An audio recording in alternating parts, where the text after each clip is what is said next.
क्या आप जानते हैं कि दुनिया में हर 10 में से एक शख्स गुर्दों की बीमारी में मुब्तला है, लेकिन बदकिस्मती से 60 से 70% लोगों को पता ही नहीं होता, क्योंकि गुर्दे जो हैं ये हमारे जिस्म का वो खामोश सिपाही है जो खामोशी के साथ अपना काम जारी रखते हैं, हमारे जिस्म से जहरीले मादों को जिस्म से निकालते रहते हैं और हमें तरोताज़ा रखते हैं। लेकिन खुदा न खासा अगर इनमें कोई ख़राबी आ जाए तो ये पता नहीं चलता, और पता तभी चलता है जब गुर्दे काफ़ी हद तक नाकारा हो चुके होते हैं। WHO के ज़ेरे तमाम हर साल मार्च की दूसरी जुमेरात को वर्ल्ड किडनी डे मनाया जाता है। इस दिन को मनाने का मकसद लोगों में गुर्दों की अहमियत के बारे में, उसकी बीमारियों के बारे में और उसके इलाज के बारे में आगाही फराहम करना है। अगर आप भी चाहते हैं कि आपके गुर्दे सेहतमंद रहें तो इस वीडियो को पूरा देखें, क्योंकि आज की इस 2 मिनट की वीडियो में मैं आपको डिटेल से बताऊंगा कि हमारे गुर्दों के फंक्शंस क्या हैं, इसकी वजह से कौन कौन सी बीमारियां हो सकती हैं, उस बीमारियों की क्या क्या अलामात होंगी और उनका इलाज कैसे किया जा सकता है, और इन तमाम गुर्दों की बीमारियों से बचा कैसे जा सकता है। सबसे पहले हम बात करते हैं गुर्दों के फंक्शंस के बारे में। गुर्दों के 4 फंक्शंस हैं। सबसे नंबर 1 फिल्ट्रेशन, यानी कि गुर्दे जो हैं ये हमारे जिस्म से जो जहरीले मादे हैं वो फिल्टर करके यूरिन के रास्ते जिस्म से बाहर निकालते हैं।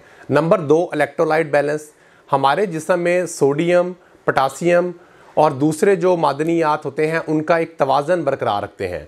नंबर 3 ये ब्लड प्रेशर को कंट्रोल करने में मददगार साबित होते हैं। नंबर 4 ये एक एंजाइम ब्लड में रिलीज़ करते हैं जिससे एरिथ्रोपोइटिन बोलते हैं। इसकी वजह से जो हमारे खून में सुर्ख खुलिये पैदा होते हैं वो एरिथ्रोपोइटिन उनको रेगुलेट करता है, यानी कि जो खून के सुर्ख खुलिये बनाने में मददगार साबित होता है। अब मैं आता हूँ गुर्दों की बीमारियों के बारे में। सबसे कॉमन गुर्दों में पत्थरी का बनना है, जिसकी वजह से मसले मसाइल पैदा होते हैं। नंबर 2 इन्फेक्शंस अगर गुर्दों में हो जाए तो उसकी वजह से इन्फ्लेमेशन हो जाती है और गुर्दे अपना काम करना छोड़ देते हैं। और नंबर 3 क्रॉनिक किडनी डिजीज़, यानी कि अगर इन्फ्लेमेशन बार बार हो रही है और हम उसका इलाज नहीं करवा रहे हैं तो ये गुर्दों को मुकम्मल तौर पर ख़राब कर देगी और बाद जो है इवन डायलिसिस तक पहुँच जाती है। अब मैं आपको बताता हूं कि अगर खुदा ना खास्ता आपको गुर्दों का कोई मर्ज़ है तो उसमें क्या क्या अलामात आएंगी। सबसे पहले भूख में कमी हो जाती है और मतली आने को, यानी कि वोमिट आने को दिल करता है, क्योंकि जिस्म में जो जहरीले मादे हैं वो जिस्म से बाहर नहीं निकल रहे होते, जिसकी वजह से इंसान में भूख की कमी आ जाती है और वोमिट आने को दिल करता है। नंबर 2 आपके जो पाँव हैं या आपके फेस पे आँखों के नीचे स्वेलिंग आना शुरू हो जाती है, जो कि गुर्दों की बीमारी की एक अहम अलामत है। नंबर 3 आपके पेशाब के रंग में तब्दीली आना शुरू हो जाती है। नंबर 4 आदमी जो है वो हर वक्त थका थका महसूस रहता है, क्योंकि जो टॉक्सिक सब्सटेंसेस हैं वो हमारे जिस्म में जमा हो रहे होते हैं, जिसकी वजह से उनकी टॉक्सिसिटी की वजह से एक थकावट का एहसास रहता है।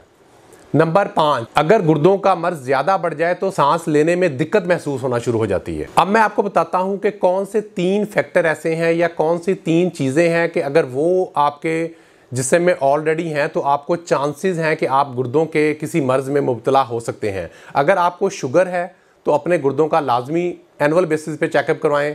अगर आपको ब्लड प्रेशर है तब भी आप गुर्दों के मर्ज़ में मुब्तला हो सकते हैं। और अगर आपके ख़ानदान की कोई फैमिली हिस्ट्री है, आपके किसी ख़ानदान के बुज़ुर्ग का डायलिसिस होता रहा है या उन्हें गुर्दों का इन्फेक्शन रही है, तो तब भी आप अपना रेगुलर चेकअप लाजमी करवाएं। इसमें जो चेकअप है इसमें एक सिंपल सा टेस्ट है ब्लड का, जिसे हम रीनल फंक्शन टेस्ट बोलते हैं। अगर वो एक टेस्ट 1 साल बाद करवा लें तो उससे आपकी गुर्दों की सेहत के बारे में आपको अंदाज़ा हो सकता है। अब मैं आपको ऐसी एहतियाती तदाबीर बताने लगा हूं जो अडॉप्ट करके आप गुर्दों की बीमारी से बच सकते हैं। उसमें सबसे पहले मतवाज़न ग़िज़ा का इस्तेमाल करें। पानी के 10 से 12 गिलास डेली लाजमी पिएं। अपने ब्लड प्रेशर और शुगर का ख्याल रखें, क्योंकि ये दोनों बीमारियां आपके गुर्दों की सेहत को बहुत जल्दी मुतासर करती हैं। सिगरेट नोशी से परहेज़ करें और बाकायदा वर्जिश लाजमी करें।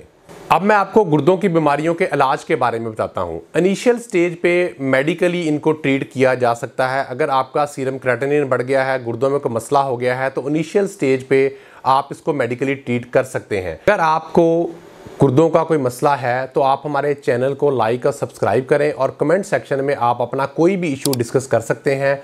हम इंशाल्लाह ताला उसका डिटेल्स के साथ जवाब आपको कमेंट सेक्शन में लाजमी देंगे और आपको बताएंगे कि आप कैसे सेहतमंद रह सकते हैं।